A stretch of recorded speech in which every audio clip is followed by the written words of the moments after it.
Hello Brian, আশা করি অনেক ভালো আছো। আজকে আমরা নিয়ে আসলাম সমুদ্র সৈকতে ঘুরতে। সমুদ্র সৈকতের কিছু উপস্থাপন আপনাদের মাঝে শেয়ার করব। আমি এই যে ভাবির হোটেলের পাশে যে ব্রিজটা রয়েছে, তো সেই ব্রিজে আমার চাচা একটা ইন্টারভিউ দিচ্ছে, আসলাম। আপনারা ওটা শেয়ার ব্রিজে দেখুন। আসার পর নিচে দেখতেছি সাদা সাদা কি জানি পাথর। তা সেই আহ, এগুলো তুলতে দেখি এগুলো সাদা সাদা আসলে পাথর নয়, এগুলো হচ্ছে শামুক। তো তারপরে আমি আমার বউয়ের জন্য কিছু নিলাম, যে হ্যাঁ তোমাকে আমি গিয়ে বলবো যে আমি দেখো তোমার জন্য ভারত থেকে কত সুন্দর সুন্দর শামুক নিয়ে এসেছি। তো জাস্ট এই কারণে কিন্তু আমি এই শামুকগুলো নিলাম। তো আমার বউ যখন খুশি হয়ে যাবে, তারপর আমি এই শামুকগুলো ঘুরে ঘুরে হাঁসকে খাওয়াবো। অস্থির হয়েছে কিন্তু।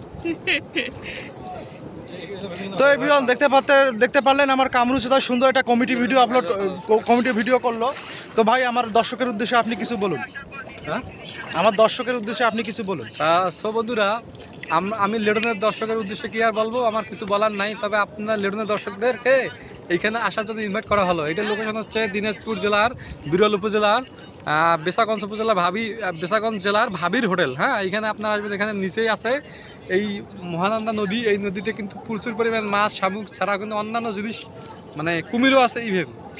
হ্যাঁ, তো বন্ধুরা, আপনারা খুব সাবধানে আসবেন এবং সেফলি আপনারা আপনাদের জার্নিটা ভ্রমণ করবেন এবং আপনারা গোসল দেবেন। আপনাদের জন্য শুভকামনা রইল। দেখা হবে নেক্সট কোনো ভিডিও। তো এভরিওয়ান, এখন আপনারা দেখতে পারতেছেন আমার পিছনে একটা অনেক বড় বড় ব্রিজ। এই ব্রিজটা মূলত বাংলাদেশের ব্রিজ না, এটা হলো ইন্ডিয়ান ব্রিজ। ইন্ডিয়ার ওপর থেকে বাংলাদেশে পানি প্রবেশ করতেছে। ব্রিজটা আপনাদেরকে ভালো করে দেখাই।